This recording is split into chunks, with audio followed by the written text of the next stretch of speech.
루나가 이제 1774만 %가 상승 가격 논란이 생긴 거죠.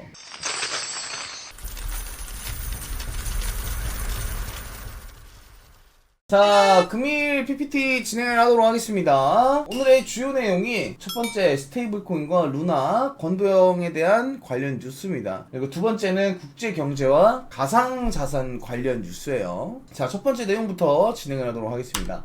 루나가 이제 1774만 %가 상승, 룬씨 가격 반영이 논란이 됐다라는 내용인데요. 테러폼레스에서 루나가 지난달 31일에 바이낸스에 상장을 했어요. 하지만 새 루나 차트에 이전 루나인 이제 테라클래식 데이터가 연동돼서 가격 논란이 생긴 거죠. 원래로 따지면은 새 루나 차트에 이제 따로 나와야 되는데 이전 루나인 루나 테라클래식 데이터가 연동돼서 가격 논란이 나왔다는 거라서 한순간에 플러스가 됐다라고 생각이 들 수 있는 거죠. 그렇게 돼서 이제 룬씨가 이전에 루나를 티커로 사용했기 때문에 이용자는 루나 차트에서 룬씨 과거 거래 데이터를 계속 볼 수 있다고 밝혔고, 새 루나 차트에 룬씨 과거 거래 데이터가 기록됐고 가격 상승률 역시 이전 거래 데이터를 따라 집계를 시켰다. 룬씨의 상장 페이지에 또 13일 기준 0달러로 되어 있고요. 이에 따라 일본 기준 가격은 1733만 9900%로 표시가 됐다. 그리고 다음 내용은 트론 USDT 알고리즘에서 130% 초과 담보 스테이블 코인으로 전환을 시켰다고 합니다. 그래서 테라의 USDC를 모방해 만들었던 트론이 알고리즘 스테이블 코인 USDT가 담보부 스테이블 코인으로 변신을 한다. 그래서 트론은 자체 스테이블 코인이 USDT의 자본금을 대폭 확충해 효과 담보 스테이블 코인으로 만들겠다는 얘기를 했고,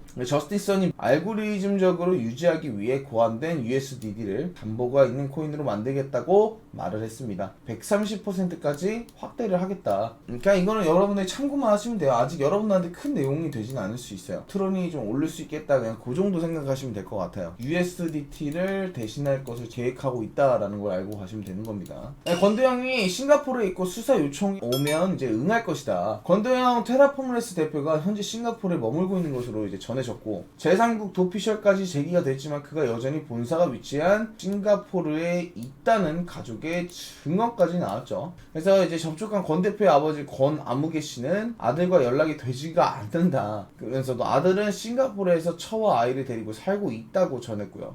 그는 이어 예전에는 아들을 대단하다고 띄워주던 이제 사기꾼으로 몰아간다며 언론의 보도 형태의 비난을 하기도 했죠. 또한 수사를 피할 이유가 없다며 이미 김앤장 법률소를 법률 대리인으로 선임을 했고요. 수사 요청이 오면 응할 계획까지 있다라고 덧붙였습니다. 왜냐? 루나가 다시 떡상을 할 수 있는 기회가 만들어지고 있으니 개 같은 놈이 이렇게 얘기를 하는 거죠. 그죠? 여러분들. 이제 본인과 무관한 미국 헤지펀드의 공격을 받아 일어난 것이다 라며 이제 토로를 했고요. 그러니까 권 대표가 딸 이름을 루나라고 지을 만큼 자신의 사업에 대한 신뢰와 애착이 깊은 사람이긴 하대요.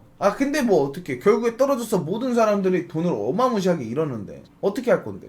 이거를 뭐 막아줄 수도 없으면서 지가 뭐 다 책임져 줄 것도 아니면서 뭐 그냥 한 번 더 해먹겠다 이 소리지. 그냥 쇼맨십이죠, 쇼맨십. 그죠? 자, 그리고 다음 내용은 루나는 성장통이라고 중장기적으로 시장에 약될 것이다. 거래소 중에 이제 프로비트를 운영 중인 도연수 오션스 대표가 루나 사태는 코인 시장의 성장통, 그래서 이번 사태가 중장기적으로는 시장에 약이 될 것이다. 이번 사태 이후에 시장이 지금처럼 호락호락하게 당하지 않을 것이다. 그건 맞겠죠. 씨발 똑같이 이걸 또 누가 당해, 그죠? 결국에 당한 사람들은 어떡할 거야? 그 사람들에 대한 책임을 누가 해줄 건데? 약될 것이다. 이런 얘기하는 거는 오히려 그냥 거기에다가 연맥이는 거지, 사람들. 이런 얘기는 좀 하면 안 되는 게 맞는 것 같은데 너무 짧게 생각한 것 같다라는 생각이 좀 들어요. 이제 김앤장 변호사 출신인 도 대표는 고의로 투자자를 속였는지의 여부와 루나 먹튀를 공모했는지의 여부 등을 수사 결과를 봐야 된다 강조를 했는데, 이것도 되게 웃긴 게요. 결국에 법적으로 잡을 수가 없습니다. 지금 현실적으로 이게 법으로 수사를 한다고 해서 권도형을 넣을 수가 없어요. 주식처럼 뭐 금융법이 만들어진 것도 아니고, 그래봤자 사기죄일 거고 본인은 아니라고 계속 얘기를 잡아떼면 어떻게 할 수가 없거든.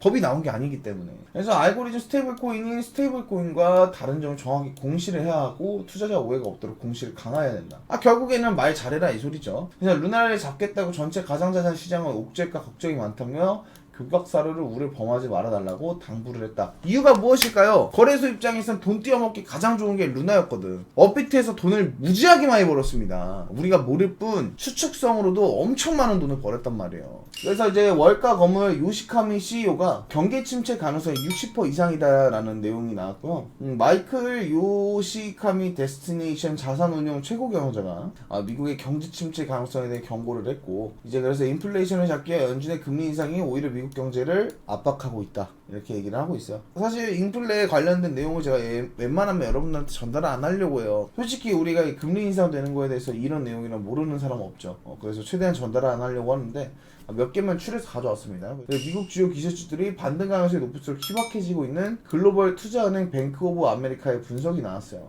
S&P 500 섹터 가운데 기술 분야 올해 무려 20% 가까이 하락을 했고요. 금리 인상, 인플레이션 등의 변수로 인해 하반기 낙폭이 더욱 확대될 것이다. 왜냐면 양적 긴축 정책을 이번 6월부터 기준을 잡기로 했는데 지금 반등이 나올 수는 있지만 사실상 떨어지는 게 지금 언제 떨어져도 이상하진 않거든요. 지금 약간의 반등을 주는 것 같이 보일 수는 있지만 사실상 지금 현재 상황이 좋지는 않잖아요, 경제적으로. 그래서 낙폭이 더욱 확대될 것이다 라는 얘기가 당연히 나올 수밖에 없다고 생각을 하고 있어요. 그래서 인플레이션을 잡기 위한 연방준비제도의 공격적인 금리 인상 정책이 기술주들을 계속적으로 압박할 것이다. 빅테크부터 해서 여러 가지. 올해 하반기까지 기술주 하락세가 계속 지속은 될 것이다. 뱅크 오브 아메리카가 미국에서 가장 센 이제 곳 중 하나이기 때문에, 그래서 이제 최근 증시에 나타나고 있는 베어마켓 랠리 현상에 투자자들의 더 큰 고통이 남길 것이라며 투자자들의 일시적인 반등 뒤에 찾아오는 하락장에 조심할 필요가 있다. 맞는 얘기예요. 이건 맞는 내용인데, 여기서 여러분들한테 전달해드리고 싶은 건 너무 롱만 바라보면 현재는 안 된다라는 거죠. 계속 롱만 바라보면 안 된다. 지금 롱을 바라보다가 코 깨질 수 있다. 더 이상은 우리가 당하면 안 돼. 차라리 위아래로 짧게 발라 드세요. 그게 맞아 지금은. 자, 그리고 긴축정책 시작됐다는 거, 그리고 기술주 가상자산 매우 취약하다. 제가 방금 전에도 말씀드렸던 내용이라서 그냥 넘어가도록 할게요.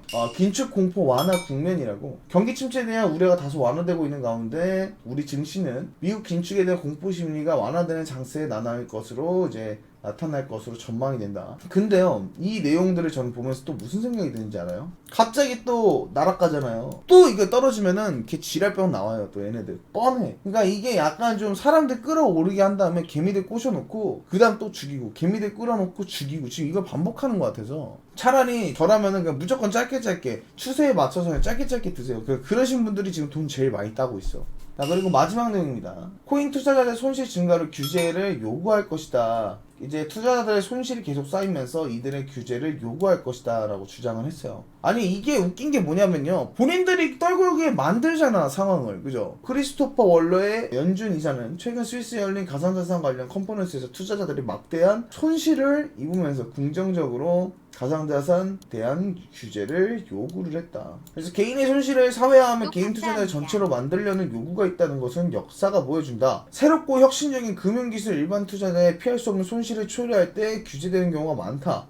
이는 손실로 인한 스트레스 확산을 제한하고 사회 전반을 위해 보호하기 위한 것이다 라는 내용인데, 이게 연준 애들이 지들 때문에 손해를 보는 거를 전혀 생각을 안 하고 있는 거죠. 사실 금리 인상 부분에서 충분히 떨어졌다가 멈출 수 있는 상황이 나왔었는데, 계속적인 공포심리와 스테이블 코인에 대한 악재, 본인들이 계속 법안을 만들겠다, 그것들을 계속 반복적으로 얘기를 함으로써 본인들 때문에 지금 이 비트판이 휘청휘청하는 건데, 가상자산이라는 것 자체가 원래 궁극적 취지는요, 개인 디지털 자산이라고 해서 원래 법안을 만들자 이런 개념이 없었어요. 그리고 심지어 이 비트코인이라는 것을 만든 사람은 미국도 아닌 일본 사람이잖아. 그죠? 사토시?